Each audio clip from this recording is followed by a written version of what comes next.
This is the United Nations, which I'd covered as an investigative journalist for 10 years before abruptly being thrown out in 2016 for asking questions. I appreciate it. And now, I just want to note, I saw an article that Mr. Chatterjee was named the UN resident representative in Kenya. And so I wanted to know, what's the process for the naming of a resident representative? And given that he's the son-in-law of the Secretary General, was there any recusal made? I'm not saying he's not qualified. I'm not saying he's not a long-time official. I'm just wondering, what is the process for someone being named resident? The regular process was used. The fact that he is indeed the son-in-law of the Secretary General, I think, does not take away anything from his very strong service over the years to the UN. That's what I'm asking about the process. Thank you. Here's Ban Ki-moon and his wife in Kenya. Not shown is the son-in-law, Siddharth Chatterjee. He may have been taking the picture. Here's Ban Ki-moon with Stephane Dujarric, one of the UN officials who hired Siddharth Chatterjee and then saw his stock rise in the UN. Here's Ban and his wife with another UN official who hired the son-in-law, Jan Mattsson, in the gray suit, clapping. Promotion of the Secretary General's son-in-law, and here's why. I finally did find a contact at this. You sent me to UNDP. They said you have to ask something called DACO. DACO has an internet form on their website. So the question has gone in, but as a former UNDP spokesperson yourself, I guess I'm asking you, how do you suggest there to be transparency in how the Secretary General's son-in-law was selected for the top job in Kenya? I think I've addressed. I feel I've addressed this question rather exhaustively. Did you ask they went through a process. I would hope we can find a list of all the agencies and entities that are represented on the interagency task force through which candidates for the resident coordinator system go through.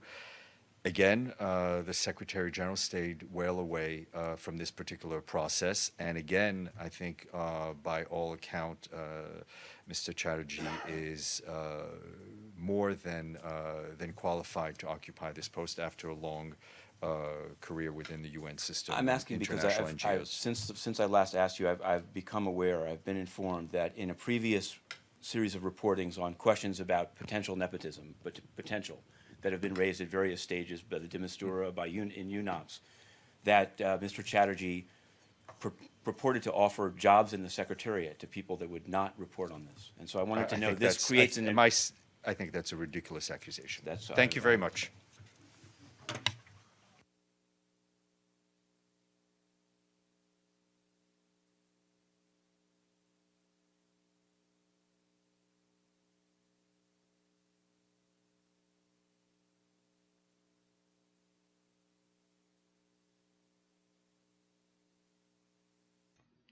He called it ridiculous, but had he even spoken to Sid Chatterjee? An article came out by a Sri Lankan military figure defending Sid Chatterjee and citing to the UN's raid of Inner City Press's office. After Inner City Press began covering corruption, Ban Ki-moon, through his head of public information, Christina Gayach, had Inner City Press thrown out of the UN. Thrown out onto the street right here. Then his files evicted right here. You can find this all online. Go to innercitypress.com. But there's more. Since it began here, since Ban Ki-moon began, Inner City Press has covered the pretty amateur, pretty outrageous nepotism under which Ban Ki-moon's son-in-law, Siddharth Chatterjee, has gotten one promotion after another from officials, initially from officials seeking to ingratiate themselves with Ban Ki-moon. This includes Stephane Dujarric when he was the UN's envoy in Iraq. This includes Jan Mattsson when he was the head of UNOPS in Copenhagen. But now Ban Ki-moon has gone one step further. On August 26th of this year, Ban Ki-moon signed an order promoting his own son-in-law to the top UN job in Kenya. Now, surprisingly, you can look at the transcripts and you can look at the briefing, you can look at the video. Alone among those who Ban Ki-moon invites into the UN, Inner City Press asked about this obvious nepotism and said, why didn't Ban Ki-moon recuse himself? Look at Huffington Post for an article defending Ban Ki-moon's son-in-law, Siddharth Chatterjee. by an Indian military figure known as Dalvir Singh, Dalvir space Singh, Dalvir Singh. We're not hiding from this because this individual was the commander of the Indian peacekeeping force in Sri Lanka between 87 and 90. They engaged in a helidrop in Jaffna University. There are widely accused war crimes by these forces, including the killing of doctors and civilians. And yet, this is the best Ban Ki-moon can do. Ban Ki-moon and his son-in-law have recruited an Indian military figure active in Sri Lanka to defend the son-in-law as highly qualified, to cite to the friendly journalists, to cite to photographs of Ban Ki-moon's previous raid on Inner City Press's office. Again, I don't want to play the victim. Things can be much worse in many parts of the world, but let's be honest. As Inner City Press has covered UN corruption, its office was raided in that building there, the library building, office L253, raided, photographs taken, and in office 303, to which we intend to return, whether under Ban Ki-moon as his successor, files evicted to be given to an Egyptian state media that never comes in. Now, you might ask, what's the connection between this dubious Indian military figure and Ban Ki-moon? Maybe it's just a one-off. Well, no. Please, even though Mr. Siddharth Chatterjee blocks Inner City Press because although being the head of the UN in Kenya, he cannot handle press coverage, others have sent it that he has fully embraced the analysis of his former military commander. Said, thank you for writing that defense, which calls coverage of corruption irresponsible, mendacious, questionably qualified, all of the terms that totalitarian leaders all over the world use for their critics. Yes, Siddharth Chatterjee, head of the UN in Kenya, blocks the press from following his account on Twitter. We've raised this throughout today. Spokesman Stephane Dujarric, who also blocks Inner City Press, by the way, is fully aware, extremely sensitive, because although he blocks Inner City Press, because we believe in free press, we don't block him. And Ban Ki-moon and his son-in-law recruit military figures associated with war crimes to make public threats against irresponsible, unqualified bloggers. It calls us to pause. Fear not, we will continue. But it causes to pause. And it's a new low. It's a new low for the UN to have a Secretary General who, to conceal nepotism, orders his spokesperson, or by mind meld has his spokesperson, evict the press into the street, dodge questions, call questions ridiculous, and run off the podium, and have a military figure, also active in Kashmir. Please look him up. His name is Mr. Dalvir Singh, Dalvirsingh.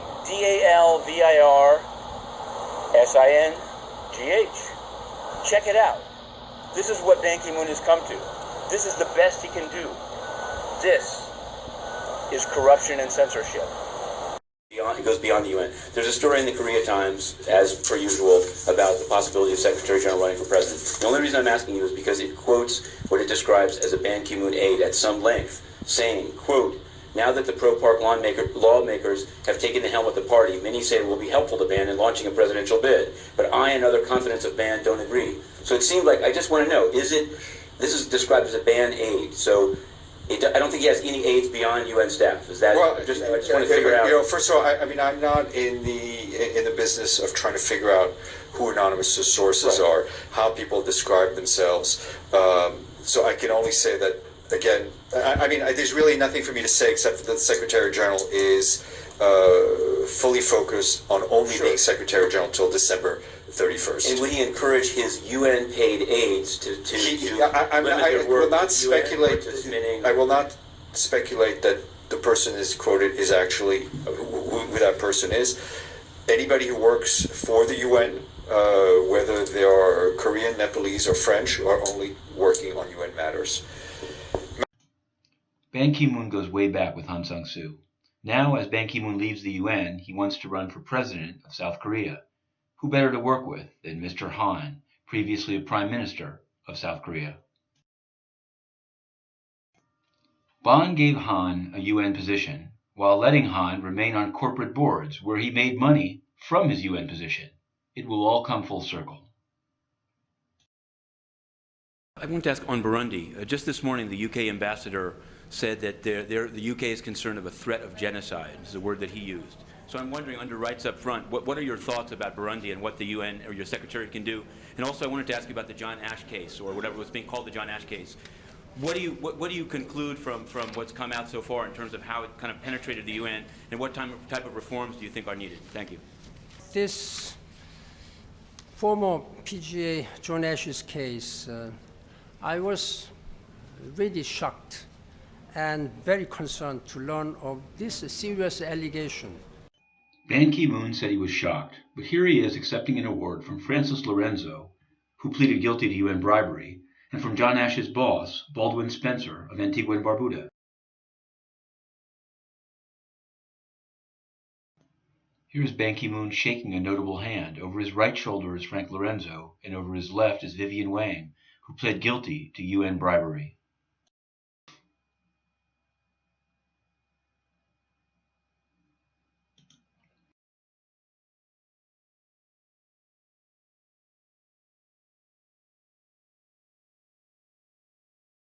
Here's Vivian Wang with Mrs. Ban, who also attended the founding of the Global Sustainability Foundation. There he goes, there he goes. Did you like the information you got from the Saudis? This is it. Ban Ki-moon sweepstakes. Take your journalist to the curb day. You win! You win the censorship sweepstakes. As Ban Ki-moon's tenure went on longer, he started appointing people that, like, nobody knew how they got the job. Why did they give him the job? For a UN iPhone doesn't mean anything until what actually happens to it. It does show an awareness. It's to show an awareness of a desire to create an impression. Yeah. This used to say inner city press. Somebody, I don't know at what point, Tal, at what point was this? I didn't notice it until the other day that my sign was torn off. When did that take place? Be aware, Luis is a member of FUNCA. It's going to be hard to take that sign down. You may want to, but it mentioned that Hussein Abiar was there. Didn't mention any of that. Too convenient. The whole thing is John Ash. John Ash is just one guy. John Ash is the equivalent of Babacar Guy. He's just like the wrong person of color at the wrong time in the wrong place. And the boss, Hervé Latsis, or in this case, Mr. Ban Ki-moon, gets off scot-free. I've been in Tubi, there's like water coming into the roof and smells like sewage every time the rain. For $2 billion. It's another Ban Ki-moon special. Or Michael Adlerstein.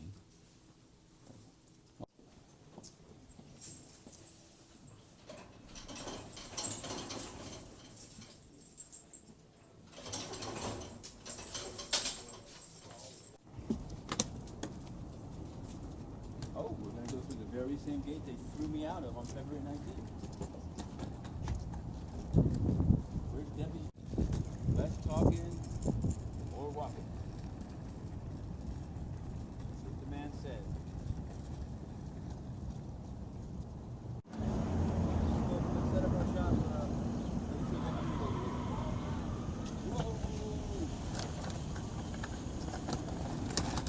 All right. You can leave it here, I guess. Okay. That's great. Just drop me off here. This is it. Thank you, Ban Ki-moon. Can you watch this for 1 second? No, I got it. You want to drop the boxes to me? Yeah, I guess I'm gonna, whatever arrangements I'm supposed to make, I'm gonna make.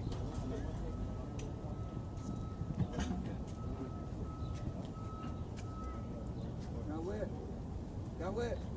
He's trying to leave. Okay, I got this. Good. I think this is pretty unexpected to happen here.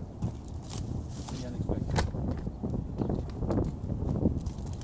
And all the things that you said you're checking Monday, what did you do? What did you done? That's false promise. That's requests are, remind you, that Interstate Press as a media that's covered the UN for 10 years has the right to remain even if I'm not suspected. Made in writing in February. All right, set up shop right here. Okay, I think our time is concluded. Time is concluded. Yeah. And you can find the evidence in the OIOS audit from paragraph 37 through 40. Second? For you to have? Well, I'm taking a picture of my belongings thrown in the street by this lovely organization. Yeah, yeah. All right. Now I'm going to treat you for the guy. Sorry, man.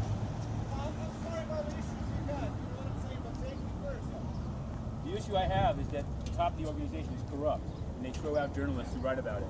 That's my issue. I don't have an issue. They have an issue. The issue is called censorship. People are going to stay around here for a while. Because, I mean, I don't know what they expect. I don't know what they think. They think they're just going to throw people in the street and they're just going to walk away. It's fucking unbelievable. Unbelievable. The whole thing was BS. The whole thing was like sugar talk. Like, oh, it's great, it's great. That's like, give us your information, we'll throw your stuff in the street. It's like, okay, wait a second. Ban Ki-moon's UN has dumped ICP files onto First Ave. Has it dumped ICP? Now let's find the audio here. Copy location. This, some people often say that something speaks for itself. This truly speaks for itself. Like on February 19th, they threw Interstate Press out of that gate and onto the street, whereas on this side, Voice of America and South Africa Broadcasting stood laughing and filming. Today, after a bunch of sweet talk, after calls from Congress and letters from the Government Accountability Project, this is what it's come to. This is the United Nations and how it treats journalists. 10 years I covered the UN. 10 years writing about corruption in the UN, and this is the result. Sometimes you have to laugh. Sometimes it's so absurd, because anywhere else in New York where a corrupt official tried to do this to the press, they would be taken to court. They would be taken to court, they would resign, they would have to answer questions. The job of the Department of Public Information is not censorship. It's supposed to be making openness, not censorship. But maybe some of them they might have even have liked. These are articles about Burundi, Yemen, Sri Lanka. They didn't like those articles because the UN helped kill people in Sri Lanka, as they did in Haiti. Before I quit UNCA, but soon before it, because I believed it was corrupt, in which the president of UNCA, Gianpaolo Pioli, beyond his famous renting of an apartment to a Sri Lankan war criminal and screening his movie, there was an incident in which Gianpaolo Pioli awarded a Brooks Brothers tie to a spokesman during a briefing. And when called, he said, oh, what does it matter? You know, what does it matter? Like, you know, and soon thereafter, they were tricking out their clubhouse to have an open bar for the spokesman and for DPI staff, who they would later use and work with to evict Intercity Press. And, hey, what does it matter? Macau-based businessman taking over the lobby? What does it matter? Changing a document for a conference center in Macau? What does it matter? 40,000 dead on the beaches of Sri Lanka? What does it matter? 10,000 killed by the UN in Haiti? What does it matter? Throw the boxes in the street. Vice President. The Vienna Declaration and Programme of Action was adopted under the auspice of the United Nations. It led to the creation of the Office of the High Commissioner for Human Rights, the focal points of human rights within the UN, and set the United Nations at the center of the global human rights movement. At times of today, many believe that the United Nations itself should set the example for the rest of the world. Too often, however, we have seen that this is not the case. It is with regret and concern that we must request the Council's attention for a matter of interference of the right to freedom of expression of a journalist at the UN in New York by the office of the UN most senior official.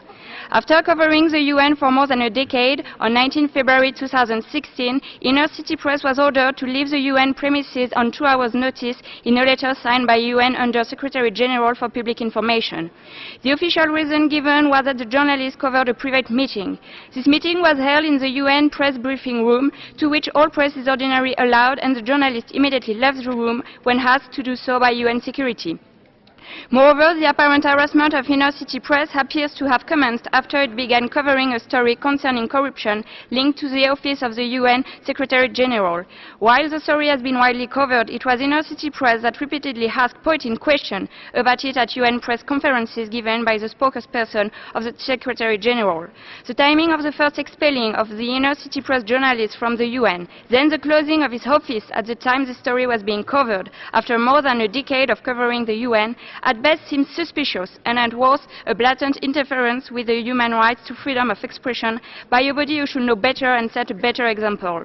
We call on the High Commission for Human Rights, who is itself an Under-Secretary General, to inquire into this matter and to report the finding to this Council at its next session. Thank you. Thank you very much.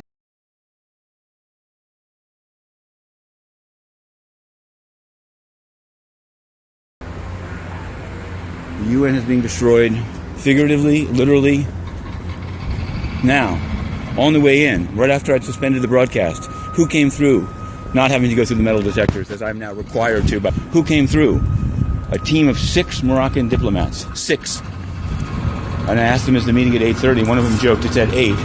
The other one said, let's see. They think something's going on. Nothing's been announced by Mr. Dujarric. I'm here for a Security Council meeting. Many people are here. Here I am with my green pass. Oh no, oh no, oh no.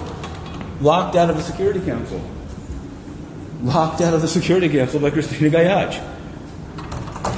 My pass doesn't work on the turnstile. This meeting is supposed to be open when there's a Security Council meeting. Huh. Huh. Well, let's see. Let's see. The spokesman's office never announced this meeting. Why not? We'll have more on that as well. Let's see. There's definitely people going in. There goes an American legal advisor from the U.S. mission. Here comes the Ukrainian permanent representative.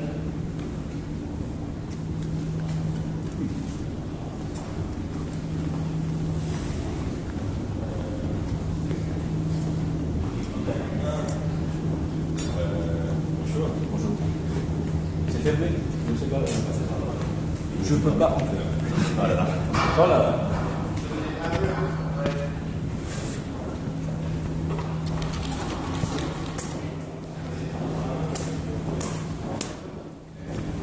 Look, there they are, the Spanish ambassador, the French ambassador, talking so nicely, so politely. And the UK ambassador.